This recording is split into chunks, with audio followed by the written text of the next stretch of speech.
नमस्कार दोस्तों, स्वागत है आपका आज के मुख्य समाचार में, जिसमें सबसे पहली और बड़ी खबर में आपको बताएंगे कि कोवैक्सीन के निर्यात के सौदे में हुए भ्रष्टाचार पर जवाब दे पीएम मोदी और स्वास्थ्य मंत्री।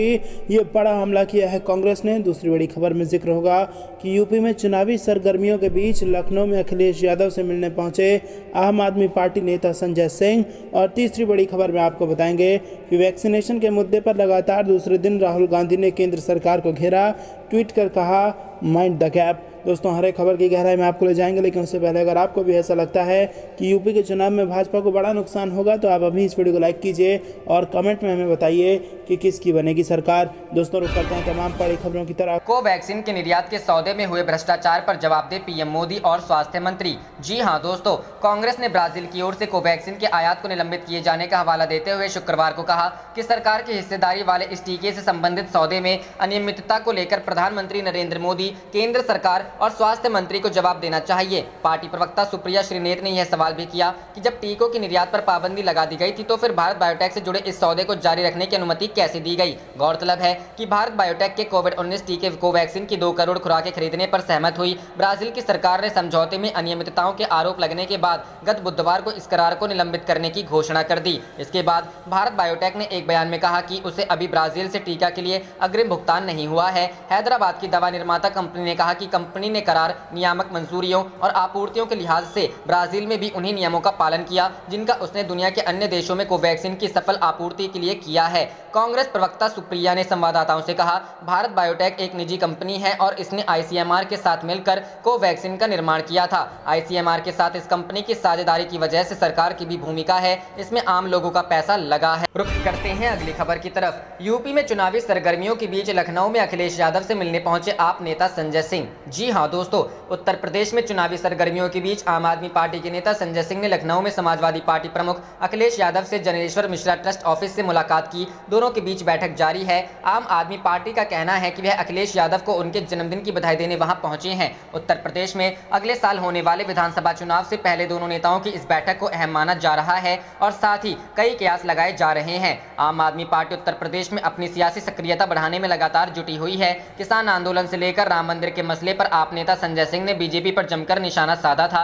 हाल ही में उन्होंने ट्वीट करते हुए लिखा था, चुनाव आते ही अंबेडकर जी और राष्ट्रपति जी दोनों भाजपा को याद आ गए, लेकिन श्री राम जन्मभूमि के शिलान्यास में राष्ट्रपति जी क्यों नहीं याद आए। बता दें कि संजय सिंह आम आदमी पार्टी के यूपी प्रभारी हैं, वह काफी एक्टिव नजर आ रहे हैं। अगले साल यूपी में होने वाले विधानसभा चुनाव में उतरने के लिए आम आदमी पार्टी पूरी तरह से मन बना चुकी है। हाल ही में सुहेल देव भारतीय समाज पार्टी के राष्ट्रीय अध्यक्ष एवं भागीदारी संकल्प मोर्चा के संयोजक ओम प्रकाश राजभर ने यूपी प्रभारी संजय सिंह से उनके लखनऊ स्थित आवास पर तकरीबन 1 घंटे तक मुलाकात की। रुख करते हैं अगली खबर की तरफ। फ्रांस में भारत के साथ राफेल जेट डील की होगी जांच, जज की नियुक्ति के आदेश। जी हां दोस्तों, फ्रांस ने भारत के साथ वर्ष 2016 में हुए अरबों डॉलर के विवादित राफेल फाइटर जेट डील की जांच के आदेश दिए हैं। देश के नेशनल फाइनेंशियल प्रोसिक्यूटर्स ऑफिस ने शुक्रवार को इसकी जानकारी दी। इसके लिए एक जज की नियुक्ति के आदेश दिए गए हैं। करीब 9.3 अरब डॉलर के इस समझौते के तहत भारत को 36 फाइटर जेट दिया जाना है। यह समझौता भारत सरकार और फ्रांसीसी विमान निर्माता कंपनी दसॉल्ट के बीच हुआ था और इसमें लंबे समय से भ्रष्टाचार के आरोप लगते रहे हैं।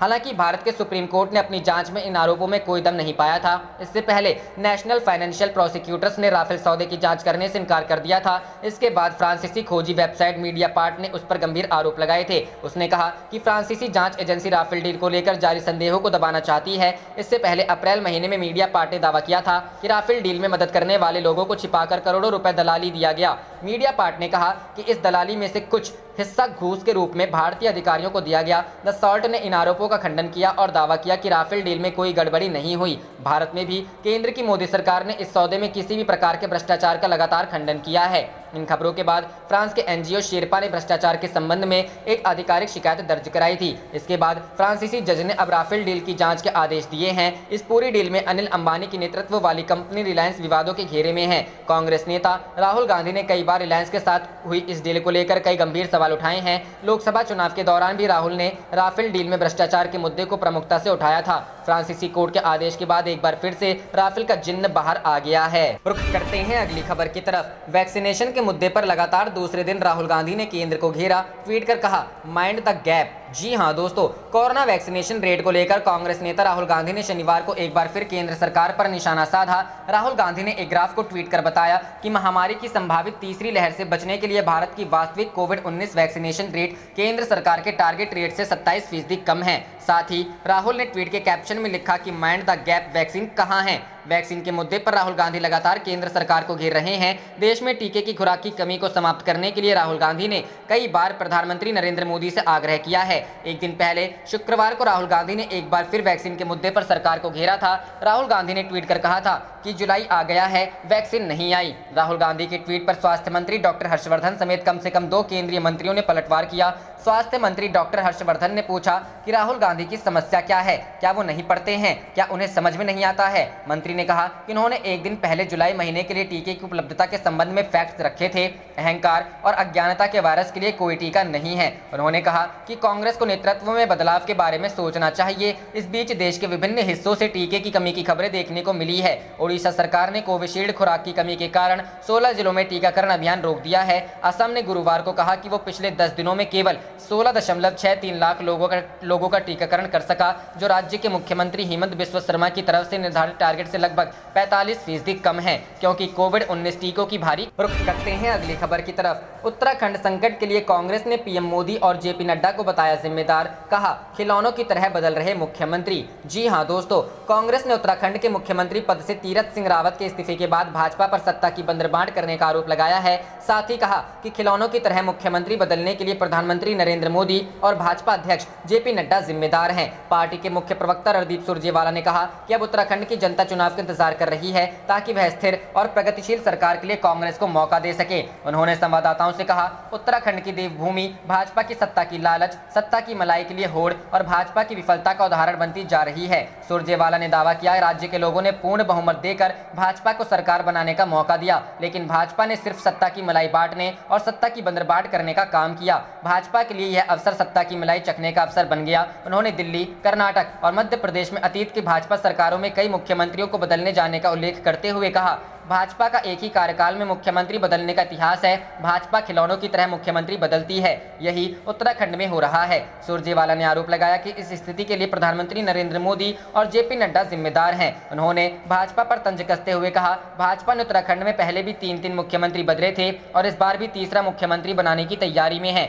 हम तो कहेंगे कि अगले 6 महीनों में 2-3 और बदल दीजिए, ताकि देश में सबसे ज्यादा मुख्यमंत्री बदलने का रिकॉर्ड बने। रुख करते हैं अगली खबर की तरफ। बिहार की सियासत में खास होने वाला है 5 जुलाई, जाने राजनीति में क्यों मची है हलचल। जी हां दोस्तों, बिहार की सियासत में 5 जुलाई बहुत महत्वपूर्ण होने वाला है। बिहार की हलचल मचाती राजनीति के बीच राजद अपनी स्थापना के 25 साल पूरे होने पर बड़े आयोजन की तैयारी कर रहा है, जिसे पार्टी सुप्रीमो लालू प्रसाद यादव दिल्ली से ही वीडियो कॉन्फ्रेंसिंग के जरिए संबोधित करने वाले हैं। तेजस्वी यादव, जिनकी अगुवाई में राजद तेजी से आगे बढ़ रहा है, उन्होंने 5 जुलाई के आयोजन को सफल बनाने के लिए अपने कार्यकर्ताओं में उत्साह भरने के लिए आह्वान करते हुए कहा है कि राजद ने स्थापना से लेकर आज तक कभी भी सत्ता के लिए न ही अपने संकल्प और न ही अपने सिद्धांतों और विचारधारा से समझौता किया है। तेजस्वी यादव ने कहा कि पार्टी की जो नीति सामाजिक न्याय और धर्मनिरपेक्षता के सिद्धांत की रही है, उसे लालू प्रसाद को प्रताड़ित करने के बावजूद कभी झुकने नहीं दिया गया है। ये लड़ाई आगे भी जारी रहेगी। जाहिर है तेजस्वी यादव कठिन लड़ाई लड़ रहे हैं। उनकी कोशिश है कि न सिर्फ पार्टी और महागठबंधन पूरी तरह से एकजुट रहे,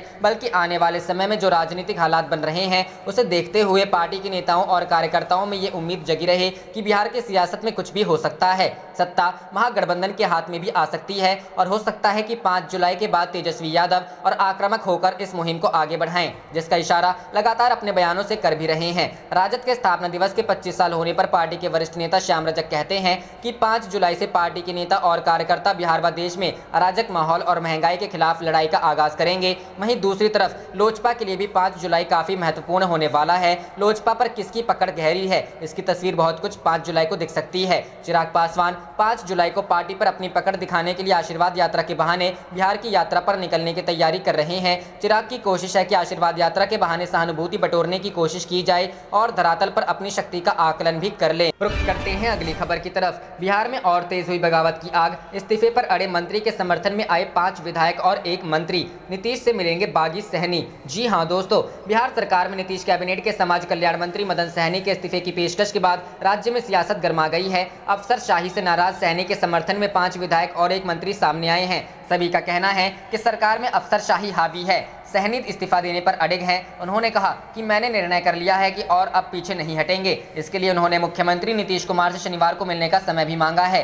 सहनी ने गुरुवार को कहा था कि ट्रांसफर पोस्टिंग मंत्री स्तर पर होना चाहिए था, वो अफसर कर रहे हैं। अब इस अपमान के साथ मंत्री पद पर रहना उचित नहीं है। मदन साहनी ने कहा, सरकार में चंद अफसरों की ही चलती है, मंत्री विधायक की कोई नहीं सुनता। मैं इस्तीफा दे रहा हूं। हमारे सहयोगी जिनका दिल मजबूत है उन्हें मंत्री नहीं रहना चाहिए, इस्तीफा दे देना चाहिए। मंत्री की बातों का विधायक ज्ञानेंद्र सिंह ज्ञानू, हरिभूषण ठाकुर बचौल ने खुलकर समर्थन किया ही है। शुक्रवार को भाजपा विधायक डॉक्टर मिथिलेश कुमार, अरुण शंकर प्रसाद और जेडीयू के डॉक्टर संजीव कुमार भी सहनी के पक्ष में आ गए। शुक्रवार को लोक स्वास्थ्य अभियंत्रण मंत्री रामप्रीत पासवान ने कहा कि सहनी सही बोल रहे हैं, किसी भी मंत्री के मान सम्मान पर ठेस पहुंचने पर ऐसा स्वाभाविक है। पासवान ने कहा, कुछ पदाधिकारी मनमानी करते हैं, इसे नकारा नहीं जा सकता। हम शुरू से कहते रहे हैं कि मंत्री बड़ा होता है, न कि सचिव। भाजपा विधायक मिथिलेश ने कहा, पद से बड़ा सिद्धांत होता है। सहनी के त्याग की भावना को मैं सलाम करता हूं। मंत्री ने जो मुद्दा उठाया है उसकी जांच होनी चाहिए। वहीं एक अन्य भाजपा विधायक अरुण शंकर ने कहा, विधायिका के सम्मान में कुछ अफसरों का अहंकार आड़े आ रहा है। मदन सहनी की बातें सही हैं तो यह बहुत दुखद है, हास्यास्पद है। विधायक ज्ञानेंद्र सिंह ज्ञानू ने नीतीश के मंत्रियों पर ट्रांसफर पोस्टिंग के जरिए करोड़ों कमाने का आरोप लगाया है। उन्होंने कहा कि भाजपा के 80% मंत्रियों ने घूस लिया है। ज्ञानू ने कहा कि मंत्रियों के घर पर छापे मारे जाए तो करोड़ों रुपए बरामद हो सकते हैं। ट्रांसफर पोस्टिंग के लिए खुलकर पैसा लिया गया है और एक अफसर को 5 बार फोन किया गया है कि आप आइए, पैसा दीजिए, तब आपका ट्रांसफर। रुख करते हैं अगली खबर की तरफ। उत्तराखंड संकट के लिए कांग्रेस ने पीएम मोदी और जेपी नड्डा को बताया जिम्मेदार, कहा खिलौनों की तरह बदल रहे मुख्यमंत्री। जी हां दोस्तों, कांग्रेस ने उत्तराखंड के मुख्यमंत्री पद से तीरथ सिंह रावत के इस्तीफे के बाद भाजपा पर सत्ता की बंदरबांट करने का आरोप लगाया है।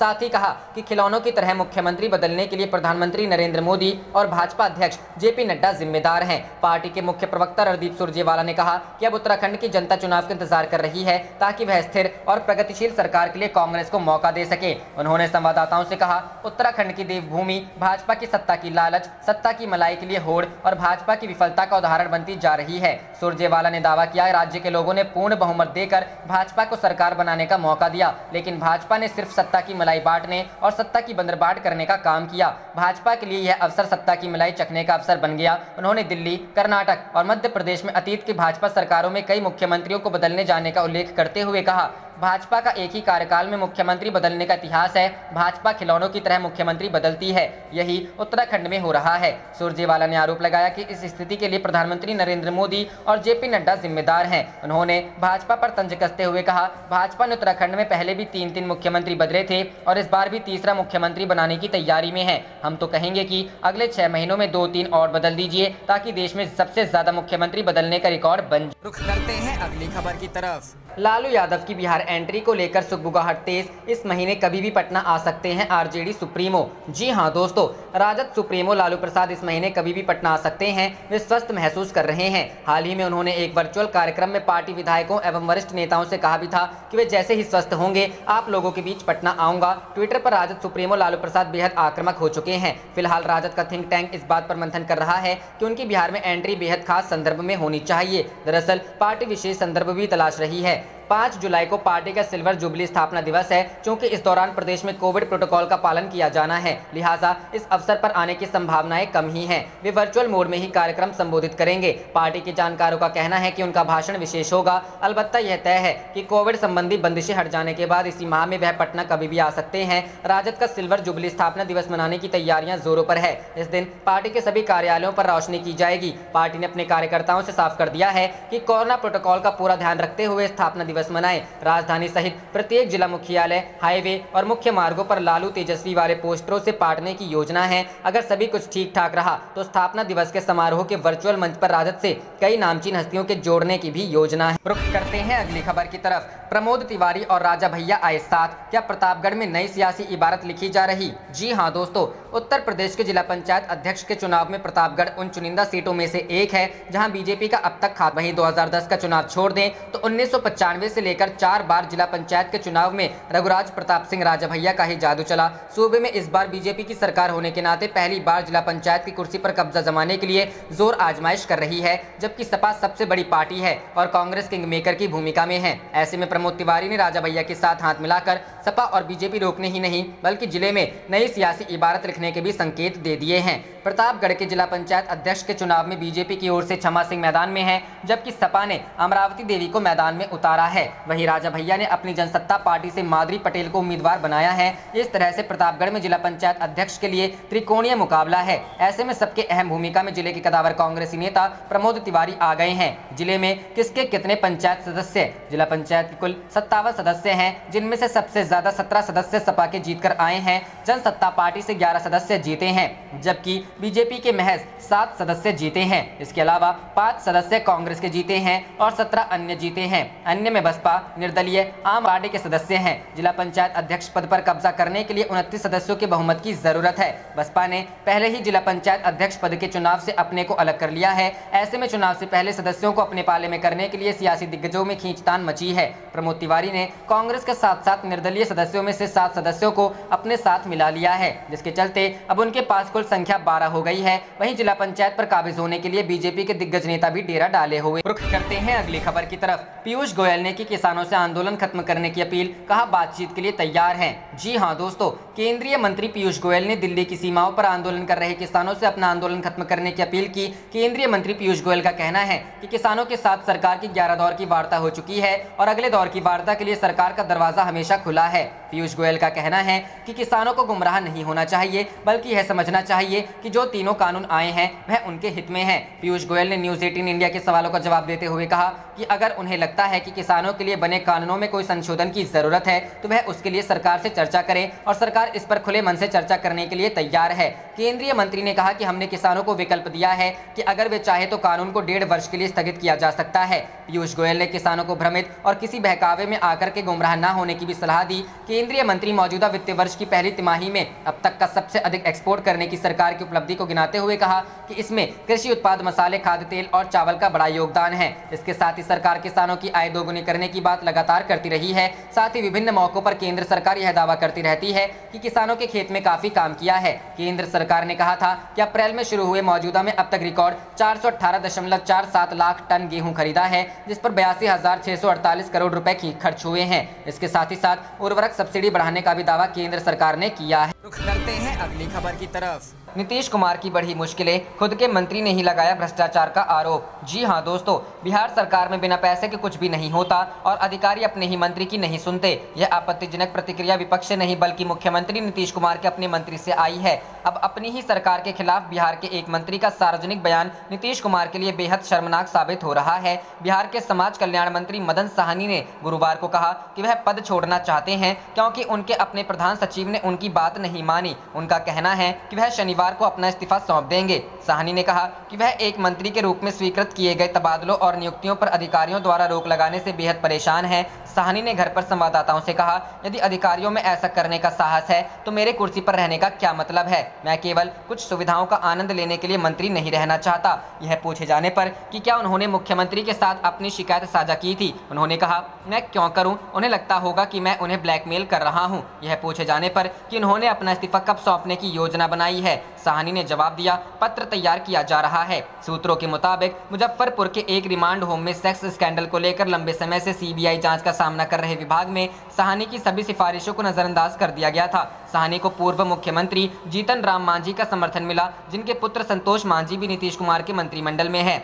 साहनी ने कहा कि उन्होंने सत्तारूढ़ राष्ट्रीय जनतांत्रिक गठबंधन के विधायकों की एक बैठक में इसी तरह की समस्याएं उठाई थी कि अधिकारी शायद ही मंत्रियों की वास्तविक मांगों पर ध्यान देते हैं। इससे पहले भाजपा के 2 विधायकों ज्ञानेंद्र सिंह ज्ञानू और हरिभूषण ठाकुर ने आरोप लगाया कि मंत्रियों ने अधिकारियों की पोस्टिंग के लिए खुले तौर पर पैसे लिए और विधायकों के अनुरोधों को खारिज कर दिया। ज्ञानू ने कहा कि शायद ही कोई तबादला बिना पैसे बदले हुआ हो। नीतीश कुमार कथित तौर पर हरिभूषण ठाकुर के पास पहुंचे और समझने की कोशिश की कि क्या हुआ। साफ है कि मुख्यमंत्री की नौकरशाहों पर निर्भरता इस बार और अधिक होगी, जिससे भीतर से दबाव बढ़ रहा है। मदन साहनी नीतीश कुमार के भरोसेमंद सहयोगी के रूप में जाने जाते हैं और बिहार चुनाव के 3 महीने बाद फरवरी में रुख करते हैं अगली खबर की तरफ। साहनी के पीछे लगेगी लाइन, नीतीश सरकार से खुश नहीं भाजपा के विधायक, ज्ञानेंद्र सिंह ने खोला मोर्चा। जी हां दोस्तों, बिहार के समाज कल्याण मंत्री और मुख्यमंत्री नीतीश कुमार की पार्टी जेडीयू के विधायक मदन साहनी ने गुरुवार को मंत्री पद से इस्तीफा देने की बात कही है। उन्होंने नीतीश सरकार में ब्यूरोक्रेसी पर सवाल उठाते हुए कहा कि जब मंत्री रहकर वे किसी की मदद नहीं कर पा रहे तो इस पद पर रहने का कोई फायदा नहीं। हालांकि सरकार से किसी मुद्दे पर असंतुष्टता जताने वाले मदन सहनी अकेले नेता नहीं रहे, उनके अलावा भाजपा के 2 नेताओं ने भी जमकर भड़ास निकाली और नेतृत्व की कार्यशैली को कटघरे में खड़ा कर दिया। बताया गया है कि नीतीश कुमार सरकार के खिलाफ आवाज उठाने वाले भाजपा के 2 नेताओं में पहला नाम ज्ञानेंद्र सिंह ज्ञानू का रहा, जिन्होंने ट्रांसफर और पोस्टिंग के लिए मंत्रियों पर पैसा खाने का आरोप लगाया। राज्य सरकार की कार्यप्रणाली पर गहरी नाराजगी जताते हुए ज्ञानेंद्र सिंह ने कहा कि मंत्रियों ने खूब मलाई मारी है। इस दौरान उन्होंने अपनी पार्टी को भी नहीं बख्शा और कहा कि भाजपा के 80% मंत्रियों ने माल बटोरा है। नाराज नेता बोले, मंत्रियों के घर हो छापेमारी तो करोड़ों मिलेंगे। भाजपा विधायक ने कहा कि जेडीयू में ट्रांसफर पोस्टिंग के खेल से माल बटोरने वाले भाजपा के मुकाबले कम रहे। आप देख रहे थे आपका अपना चैनल जय हिंद जय भारत।